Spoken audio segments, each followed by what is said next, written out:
Innover, financer, accompagner. La Caisse d'épargne de Midi-Pyrénées, partenaire des acteurs de l'économie. Bonjour Hervé Schlosser, alors on vous connaît pour vos casquettes de chef d'entreprise, vous présidez Oui. la société France-Paris. On vous connaît également comme homme de réseau, vous êtes le vice-président de la TIC Valais. Mais si on vous reçoit aujourd'hui, c'est en tant que président de la toute récente association PLB pour le prolongement de la ligne B du métro toulousain. En un mot, de quoi s'agit-il? Quel est l'objectif de cette association? Alors l'objectif de l'association, c'est de mobiliser les énergies des chefs d'entreprise, des citoyens qui habitent ou qui travaillent dans le sud-est toulousain pour que la ligne B voit son prolongement jusqu'à la Beige voir le jour en 2020 au plus tard. Et donc on a comme objectif principal de faire en sorte que les gens participent massivement à l'enquête d'utilité publique qui vient d'être lancée et qui se déroule jusqu'au 18 mai et on vise un objectif de 10 000 avis déposés dans le cadre de cette enquête d'utilité publique pour montrer à quel point c'est un enjeu vital pour l'ensemble du territoire de l'agglomération toulousaine. Alors vous l'avez dit, il y a une enquête publique actuellement qui court jusqu'au 18 mai. Quelles actions vous souhaitez mener? Est-ce qu'il s'agit d'un lobbying de coulisses ou plutôt d'actions de communication fortes auprès du grand public? Typiquement, c'est totalement ça, ce que vous venez de dire, c'est de la communication auprès du grand public. Donc, il y a un compte Facebook, un compte Twitter qui est assez actif. Il y a de la communication du 4x3 en affichage, de la communication dans les médias. Un investissement donc aussi. Un investissement qui est fait surtout par du temps qui est donné parce que l'association se compose en 3 parties égales.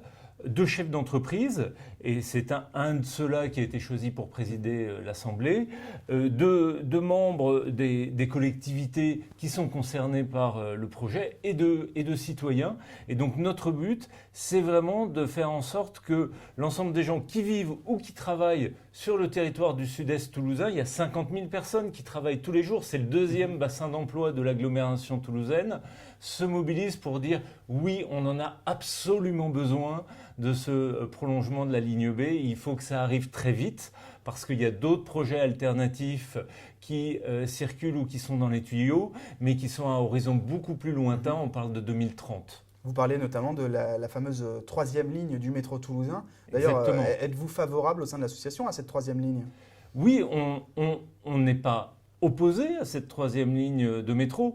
Nous, ce que l'on voit aujourd'hui, c'est que la zone du sud-est de Toulouse, elle est déjà saturée en termes de déplacement de voitures et que toutes les études qui ont été faites montrent qu'aujourd'hui, on a un projet qui peut être fait rapidement, 2020 c'est dans 5 ans, qui permettrait de supprimer 25 000 déplacements quotidiens en voiture.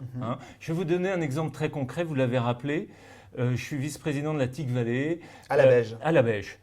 Il y a 300 personnes qui travaillent actuellement sur ce territoire. On a fait un sondage par Doodle, assez classique. Il y a aujourd'hui 3/4 des personnes qui viennent par le biais de leur voiture personnelle. C'est votre cas? Oui, c'est mon cas. Moi, j'habite à Toulouse. Je viens en voiture. Eh bien, 60% donc, de ces personnes qui viennent aujourd'hui en voiture, donc à peu près 50% de la population qui travaille, seraient prêtes à abandonner la plupart du temps leur voiture pour venir en transport en commun. Parce que nous, on aurait typiquement un arrêt de métro qui s'appelle Innopol, qui serait à 1 minute à pied de notre lieu de travail. Donc c'est extrêmement concret. Après qu'il y ait derrière une autre ligne de métro qui permette de faire une diagonale reliant la zone de la Beige, qui est extrêmement dynamique, à Matabio et à l'aéroport, c'est très bien, mais on sait que ça prendra à minima 15 ou 20 ans. Voilà. Donc nous, aujourd'hui, on dit qu'il y a un projet qui est réalisable, il y a des terrains réservés, il y a un financement de 360 millions d'euros qui est bouclé. D'accord. Donc allons-y. Donc les 2 projets ne sont pas inconciliables selon vous? Ils ne sont pas inconciliables, mais ce qu'on ne souhaite pas, c'est qu'aujourd'hui, le projet qui peut être réalisé à court terme d'ici à 2020 soit enterré pour l'autre projet. Alors vous le disiez, votre association est composée de 3 tiers. Des riverains, des patrons comme vous et également des politiques. Qui est derrière vous? L'ensemble des élus qui sont mobilisés au sein de l'agglomération du Sud-Est toulousain qui s'appelle le SICOVAL, voilà, et donc qui sont évidemment intéressés et qui soutiennent ce projet-là. C'est une guerre SICOVAL Toulouse Métropole ?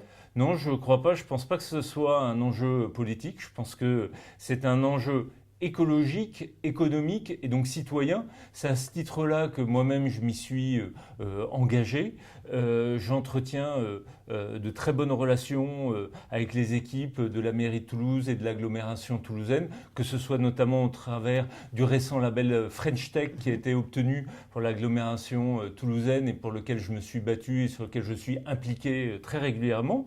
Mais voilà, je crois aujourd'hui qu'on a absolument besoin de ce projet-là pour éviter que je dirais, la métropole toulousaine ne perde en attractivité. Alors dernière question justement, que se passera-t-il si, selon vous, si le prolongement de la ligne B n'a pas lieu ? Eh bien, écoutez, je pense qu'il y aura des arbitrages faits par les sociétés et pas seulement au niveau français, je pense que ça se joue au niveau international.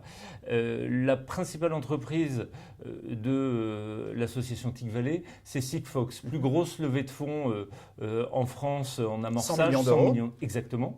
Aujourd'hui, cette société a beaucoup d'actionnaires qui sont hors de France, notamment un actionnaire industriel Intel qui est en Californie. L'enjeu, c'est de savoir si les centaines de personnes qui vont être recrutées cette année par Sigfox vont se positionner majoritairement à la Belge ou majoritairement aux États-Unis. Voilà, et bien des exemples comme ça, il y en a des dizaines et des dizaines. Et aujourd'hui, voilà, on a besoin d'attirer les meilleurs talents. Voilà, et bien je peux vous dire que ces talents qui ont, pour la plupart, entre 20 et 40 ans, ils sont sensibles à l'idée de pouvoir aller facilement sur leur lieu de travail sans être obligés d'attendre le bon créneau horaire pour pouvoir partir ou même sans être obligés de rester au moment des courses de Noël à leur bureau jusqu'à 20h, voire d'aller au cinéma jusqu'à 22h pour pouvoir sortir sereinement de leur lieu de travail. C'est ça aujourd'hui la réalité du Sud-Est toulousain. Et c'est ça votre combat. Merci beaucoup, Monsieur Chaussard, d'avoir répondu à mes questions. Merci à vous. Innover, financer, accompagner. La Caisse d'épargne de Midi-Pyrénées, partenaire des acteurs de l'économie.